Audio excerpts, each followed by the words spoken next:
हम बहुत संतुष्ट हैं और बहुत ही सेटिस्फाई हैं। बहुत अच्छा लगा कि हम ऐसा समझ नहीं पा रहे थे कि ये इस तरह से इतनी जल्दी रिकवरी होगी।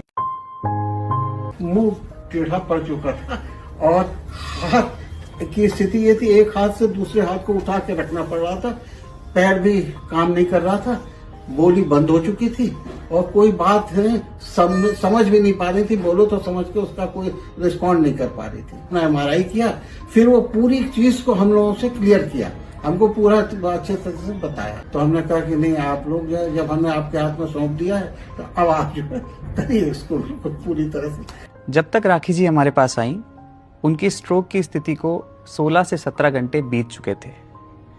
उनके MRI को देखकर हमने ये अंदाज़ा लगाया कि उनके ब्रेन के एक बड़े हिस्से को खून की आपूर्ति नहीं मिल रही है और यदि इस खून की नली को दोबारा से खोल दिया जाए तो समय रहते उनकी जान को बचाया जा सकता है।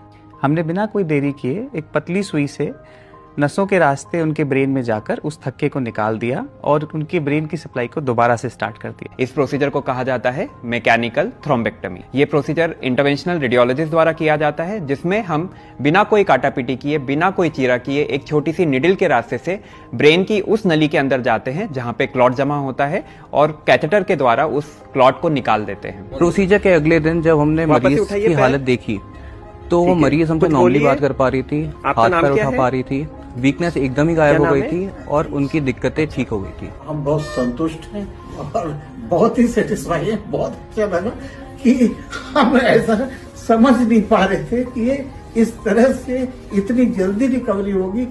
अपोलो टीम को, डॉक्टर्स की टीम को और अपोलो के स्टाफ को, लोगों को, सबको थैंक्स बोलना चाहिए। बहुत बहुत धन्यवाद और ऐसी सेवाएं वो बनाए रखें ताकि बहुत उनका पूरे हिंदुस्तान में तो नाम है ही और बाहर भी नाम हो और तारीफ हो और जनता की सेवा भी हो।